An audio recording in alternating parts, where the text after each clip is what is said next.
Assalamualaikum warahmatullahi wabarakatuh. Shalom, perkenalkan nama saya Amanda Esther Aprilia Sinaga dengan NIM 20011113611.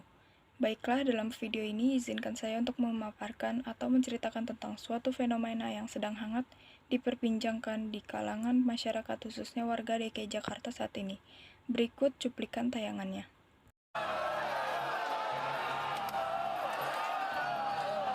Kesal lantaran jalan menuju gedung Mahkamah Konstitusi diblokir polisi. Para buruh seketika mengamuk dan berupaya merobohkan pagar kawat berduri yang dipasang oleh petugas. Masa buruh berencana menggelar unjuk rasa di gedung MK demi mengawal keluarnya salinan putusan peraturan pemerintah tentang pengupahan yang dibatalkan oleh MK.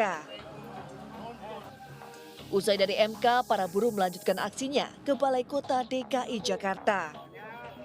Perwakilan buruh meminta Pemprov DKI segera merevisi penetapan UMP DKI 2022 karena berdampak pada penetapan UMP di wilayah penyangga Bodetabek.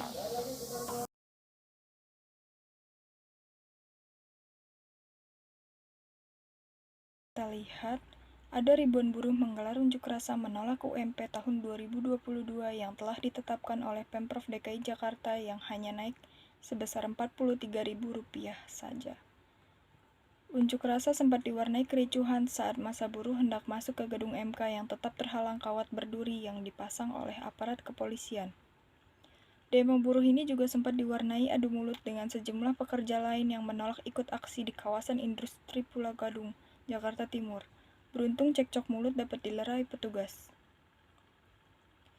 Jadi, saya akan menganalisis fenomena tersebut dengan teori yang sudah kita pelajari, yakni teori konflik dari Karl Marx.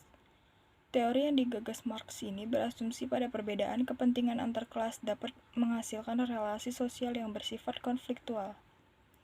Pendistribusian kekayaan yang tidak merata menciptakan jurang kesenjangan sosial, di mana semakin parah kesenjangan yang ada, membesar pula potensi timbulnya konflik sosial.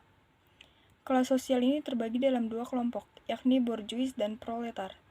Borjuis sebagai pemilik modal mayoritas sehingga memegang kontrol atas sumber daya yang ada. Sedangkan kelompok proletar adalah kelas pekerja yang tidak memiliki kontrol. Dari masing-masing kelas yang ada, jelas tujuan dan kepentingan keduanya saling bertolak belakang.